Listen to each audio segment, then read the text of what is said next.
ಹಿಜಾಬ್ ಅದು ವಾಪಸ್ ತಗೊಂಡ್ಬಿಡ್ತೀವಿ. ಏನ್ ಹಿಜಾಬ್ ಇಲ್ಲ ಈಗ. ಹಿಜಾಬ್ ಹಿಜಾಬ್ ಹಾಕೊಂಡು ಹೋಗ್ಬೋದು ಈಗ.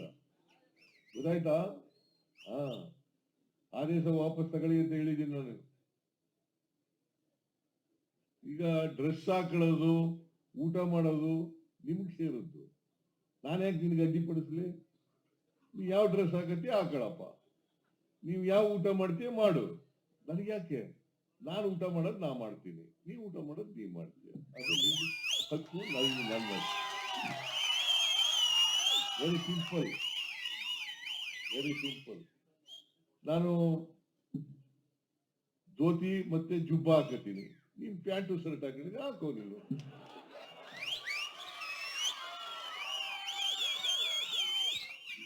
ಅಲ್ವಾ?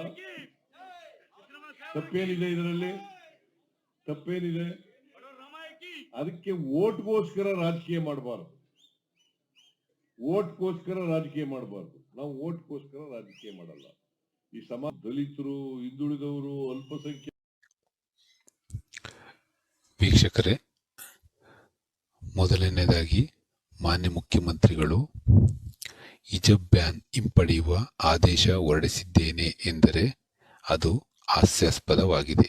ಏಕೆಂದರೆ ಪ್ರಸ್ತುತ ನಮ್ಮ ದೇಶದಲ್ಲಿ ಎಲ್ಲಿಯೂ ಹಿಜಾಬ್ ಬ್ಯಾನ್ ಆಗಿಲ್ಲ. ಜನರಿಗೆ ತಪ್ಪು ಮಾಹಿತಿ ನೀಡಬಾರದು. ಇಚ್ಛೆಗೆ ಬಂದ ಉಡುಪು ಧರಿಸುವುದಕ್ಕಾಗಲಿ ಊಟ ಮಾಡುವುದಕ್ಕಾಗಲಿ ಯಾರಿಗೂ ನಿರ್ಬಂಧ ಇಲ್ಲ. ಸಮವಸ್ತ್ರ ಇರುವ ಶಾಲಾ ಕಾಲೇಜುಗಳಿಗೆ ಹಿಜಾಬ್ ಧರಿಸಲು ಅವಕಾಶ ಇದೆಯೋ ಇಲ್ಲವೋ ಎನ್ನುವ ತೀರ್ಪು ಸುಪ್ರೀಂ ಕೋರ್ಟ್ನಿಂದ ಇನ್ನೂ ಬರಬೇಕಾಗಿದೆ. ಅದಕ್ಕೂ ಮುನ್ನ ಆದೇಶದ ಬಗ್ಗೆ ಮಾತನಾಡುವುದು ನ್ಯಾಯಾಂಗಕ್ಕೆ ಸಲ್ಲಿಸುವ ಅಗೌರವ. ಹಾಗೂ ಈ ವಿವಾದ ಕೇವಲ ಶಾಲಾ ಸಮವಸ್ತ್ರಕ್ಕೆ ಸಂಬಂಧಪಟ್ಟಿತು. ಅದು ಕೂಡ ಶಾಲಾ ಆವರಣ, ಕೊಠಡಿ ಒಳಗೆ ಎಲ್ಲರೂ ಸಮವಸ್ತ್ರದಲ್ಲಿಯೇ ಇರಬೇಕು. ಏಕೆಂದರೆ ಶಿಕ್ಷಣ ಪಡೆಯುವ ವಯಸ್ಸಿನಲ್ಲಿ ಧರ್ಮಗಳ ವಿವಾದ ಮಕ್ಕಳ ಮನಸ್ಸಿನಲ್ಲಿ ಬರಬಾರದು. ಮತ್ತು ಇಲ್ಲಿ ಎಲ್ಲರೂ ಸಮಾನರು ಎನ್ನುವುದಷ್ಟೇ ಇದರ ಉದ್ದೇಶ. ನೀವು ಹೇಳುವ ಹಾಗೆ ಅವರವರ ಇಚ್ಛೆಗೆ ಬಂದಂತೆ ಎಲ್ಲರೂ ಉಡುಪುಗಳನ್ನು ಧರಿಸಿ ಶಾಲೆಗೆ ಬಂದರೆ ಸಮವಸ್ತ್ರ ಏಕೆ ಬೇಕು? ಮೊದಲು ಅದನ್ನು ಬ್ಯಾನ್ ಮಾಡಿ.